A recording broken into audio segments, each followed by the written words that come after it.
Hello friends, ایک بار پھر آپ کے سامنے ایک نئی پریزنٹیشن لے کے حاضر ہیں، اور اس دفعہ ہم اسلام کے فقہ کے 4 عظیم ائمہ کی تفصیلات کو اور ان کے علمی تعلقات کو آپس میں جاننے کی کوشش کریں گے۔ اور اکثر میرے اسٹوڈنٹس کو اس بارے میں علم ہوگا کہ اسلامک جورسپروڈنس کے اندر امام ابو حنیفہ کو امام اعظم بھی کہا جاتا ہے، اور اس ریلیشن میں کہا جاتا ہے کہ بقیہ جو 3 امام ہیں، جیسے کہ امام مالک، امام شافعی اور امام احمد بن حنبل، یہ تینوں کے تینوں امام ابو حنیفہ کے شاگرد مانے جاتے ہیں۔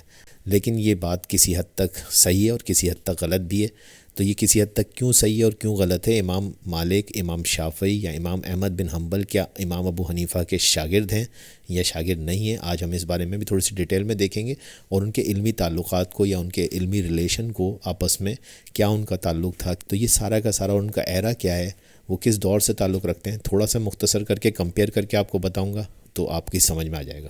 تو چلتے ہیں ٹاپک کی طرف۔ تو امام ابو حنیفہ، جن کا پورا نام نعمان بن ثابت بن زوطا التیمی تھا، ان کی پیدائش 80 ہجری یا 699 عیسوی میں، اور ان کی وفات 150 ہجری یا 767 عیسوی میں ہوئی۔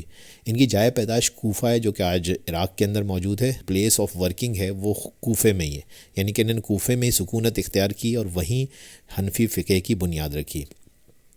ان کا دور جو ہے، علمی دور، وہ 8ویں صدی کا دور مانا جاتا ہے، اور یہ 8ویں صدی کے اسکالر تھے۔ ان کا امام ابو حنیفہ نے فقہ میں قیاس اور اجتہاد کے استعمال کو فروغ دیا۔ ان کی تعلیمات ان کے شاگردوں جیسے کہ امام ابو یوسف اور امام محمد بن حسن الشیبانی اور امام ظفر کے ذریعے سے آگے پہنچی، اور انہی شاگردوں نے آگے چل کے امام مالک، امام شافعی اور امام احمد بن حنبل جیسے عظیم فقہا پر بالواسطہ ڈائریکٹ یا انڈائریکٹ جو ہے وہ اثر ڈالا۔ یہ ایک بہت اہم بات ہے کہ امام ابو حنیفہ کے جو شاگرد تھے وہ امام مالک، امام شافعی اور امام احمد بن حنبل نہیں تھے، یہ بات کلیئر کر لیجئے۔ یہ بیسیکلی دوسرے جو شاگرد ہیں امام ابو حنیفہ کے، جن کے میں نے نام لیے کہ امام ابو یوسف، امام محمد بن حسن شیبانی اور امام ظفر، یہ سارے کے سارے وہ شاگرد تھے جو ڈائریکٹ امام ابو حنیفہ کے شاگرد تھے، اور انہوں نے اثر ڈالا امام مالک، امام شافعی اور امام احمد بن حنبل کے اوپر۔ ٹھیک ہے جی، تو یہ اس ریلیشن سے شاگرد مانے جاتے ہیں۔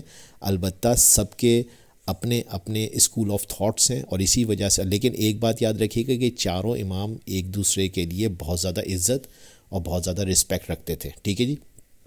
دوسری طرف امام مالک بن انس ہیں، جن کا پورا نام مالک بن انس بن مالک بن ابی عامر الصبحی تھا۔ پیدائش ان کی 93 ہجری کی ہے، 711 عیسوی ان کا کرسچن ایرا ہے۔ وفات ان کی 179 ہجری اور 795 عیسوی میں کہا جا سکتا ہے۔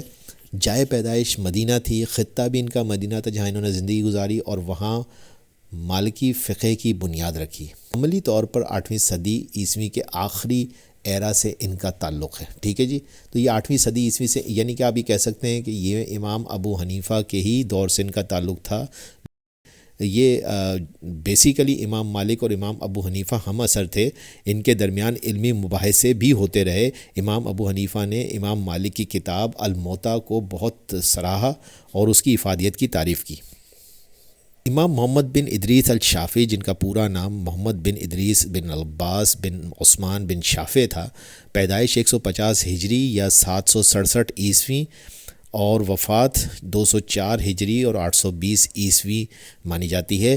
جائے پیدائش غزہ یعنی کہ موجودہ فلسطین کا جو حصہ ہے، خطہ مکہ مدینہ اور بعد میں مصر میں تعلیم حاصل کی اور شافعی فقہ کی بنیاد رکھی۔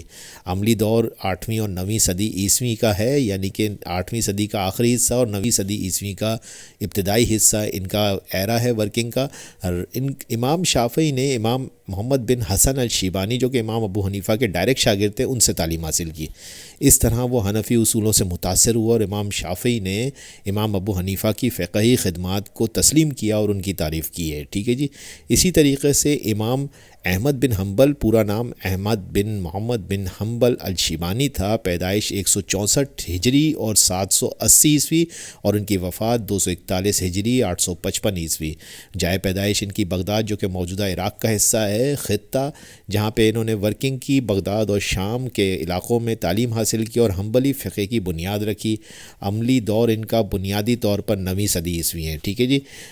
امام احمد بن حنبل امام شافعی کے شاگرد، اب دیکھیے کتنا ریلیشن آگے بڑھتا جا رہا ہے کہ امام شافعی کے شاگرد امام احمد بن حنبل ہیں، اور ان کے ذریعے سے امام ابو حنیفہ کے اصولوں سے واقف ہوئے، اگرچہ کہ ان کی توجہ حدیث پہ تھی، لیکن انہوں نے امام ابو حنیفہ کی فقہی خدمات کو یقیناً سراہا ہے۔ تو یوں جو ہے آپ نے دیکھا کہ یہ چاروں امام جو ہیں وہ کس طرح سے ایک دوسرے سے ریلیشن میں رہے، میں نے کلیئر کرنے کی کوشش کری، اور آئی ہوپ کہ یہ کلاس آپ کے لیے بینیفیشیل رہے گی۔ Thank you very much.